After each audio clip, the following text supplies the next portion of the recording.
Good morning, and today is the Sapphire Jubilee of the Queen, which means that 65 years ago she became Queen on the very sad death at a very early age of her father King George VI. Now, for the Queen, she had decided to help her then quite ill father, the King, to go off on a tour all around the Commonwealth. And she was out in Kenya, or Kenya as it's now known, and she was actually in what was called Treetops, which was a place where you could view big game on a safari, and she was watching animals. And during the night, we're not quite sure when the King died, but he went to bed after a busy day shooting in Sandringham, and he went off to bed, and when he came when they went to wake him up, there was clearly no life in the King, and a great alarm went around the country, because the first person told was the Prime Minister. And then that went on to others like the Earl Marshal of England, the Duke of Norfolk, who has to organise a state funeral for a king and put together all the detail that needs to be put ready for future coronations and things like that. But for the Queen, suddenly becoming sovereign, she was only 25 years old. I mean, those of you who are either near or close or recently past 25 years will know quite what a shock it must have been to suddenly be head of state of a large number of countries around the world. And immediately her life changed. Her husband had already, Prince Philip, set aside his naval career and now needed to go and prepare himself to be the support to the Queen for 65 years. Today they put out a photograph, it's an old David Bailey photograph of the Queen, showing her wearing the diamonds and sapphires, of course it's a Sapphire Jubilee, that the King gave to Princess Elizabeth when she was married to Prince Philip. And the first question is coming, how will the Queen feel about this anniversary? That's a very good question, because you see, for the Queen, it's not a day for celebration at all. Because like any of us who have a strong or warm relationship with any of our parents, she adored her father, King George VI. He was a great guide and advisor to her. I think they all knew that he was terribly ill. He'd had very bad lung cancer. They'd removed one lung, and for some time the doctors didn't tell the King that in fact he really didn't have very long left to live. But I think that it was still a surprise, as it's always a shock. So I think the Queen regards this anniversary as rather a sad day, to be honest. And that's why you never see her in public on this occasion. In the past, she used to go to Sandringham Church, which is where the King's body was immediately taken to lie in its coffin there, peacefully, surrounded by the keepers of Sandringham Estate, who kept guard over the King 65 years ago, just after he died. And she used to go to a small service with the chaplain there, but that was very private, and that was just something for her. She might do that today, we don't know, but they deliberately keep her very quiet on this anniversary. Next question, is she the only monarch to celebrate a Sapphire Jubilee? Or is it only the British monarch to celebrate on this occasion? Well, you know, she is. She has lived for such a long time. And as we know, she managed to do longer than Queen Victoria a few years ago, because Queen Victoria ruled for 63 years and about 186 days, or thereabouts. And the Queen exceeded that a couple of Septembers ago. And now she's done 65 years.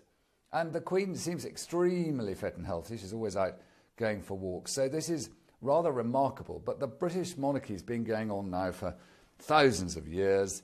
And in a sense, her milestone comes really because, and I'm referring to the question we had slightly earlier on, it is rather sad that she lost her father when he was so young and she was so extremely young at 65. I mean, I think you normally hope that your father will live a little bit longer than she was managed to have her father. But she'd watched him a great deal during the war. She joined the army and the Auxiliary Territorial Service, where she became a very junior officer and learnt how to both mend and drive trucks in the army, because, you know, towards the end of the war, they were desperately needing the increasing support of women in the support of military tasks. And, you know, she was very much a part of that. And she and her sister were with their parents. They used to watch Churchill come in to have weekly audiences with the King.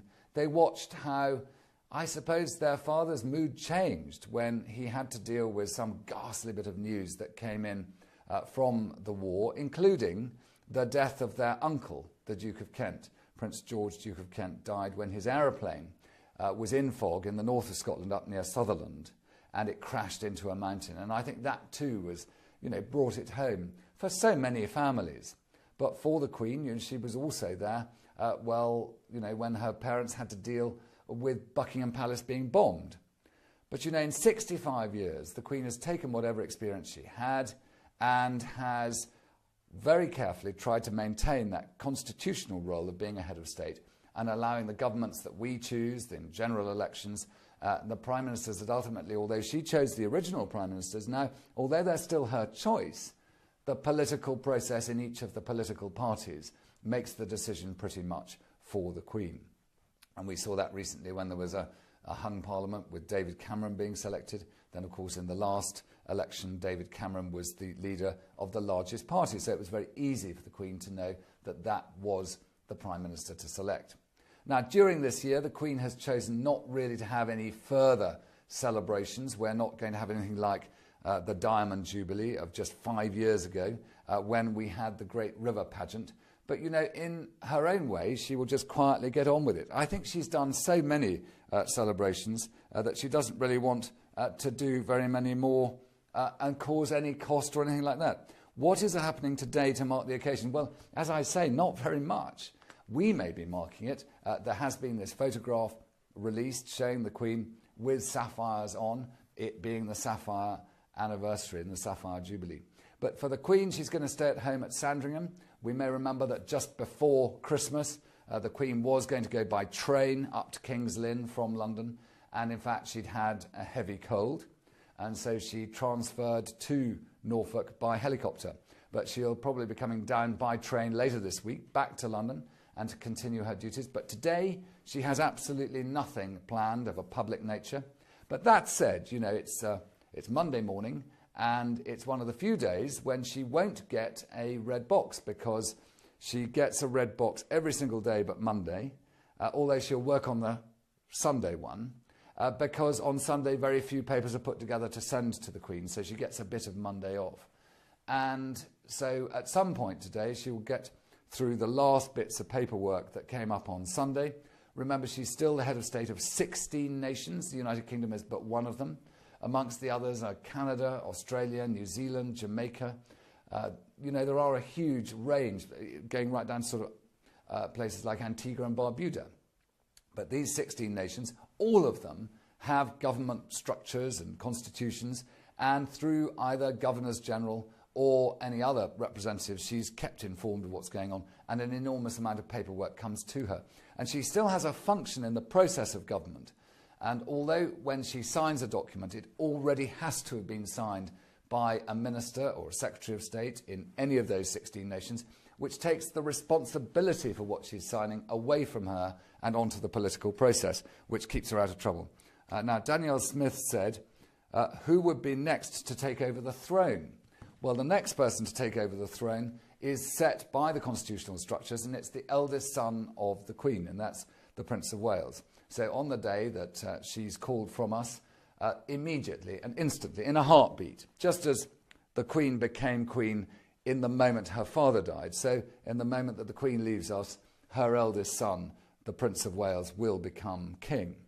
And then in due course, assuming he lasts 10, 15, 20, 30 years or whatever it might be, after that would, according to the Constitution, be his eldest son, Prince William. And so it goes on. Prince George after that, and then Prince George's sister. So there is a very strict system. It was set pretty much because there were always great battles in the Middle Ages whenever a king died between the various brothers. In fact, my family came over to this country in the time of King William II, and his brother Henry wanted to kill him, which he did in the New Forest down near Winchester, and then rushed to gain power. So it was a pretty tough time, and they set laws to make it very clear who would be the successor to each king, to make sure there were no terrible fights. One more question while we can. Val Collins has said, do we get a day's holiday? I don't think so, Val. I wish I would, because I need one. And Jared Halliwell said, does the Netflix series The Crown correctly portray her entrance to becoming monarch? Well, I'll tell you this. From my point of view, yes and no. It's a very good attempt. It's a very good watch. But I must say, we will keep watching. But what really matters is watching the Queen today. It's her Sapphire Jubilee. Let's enjoy it.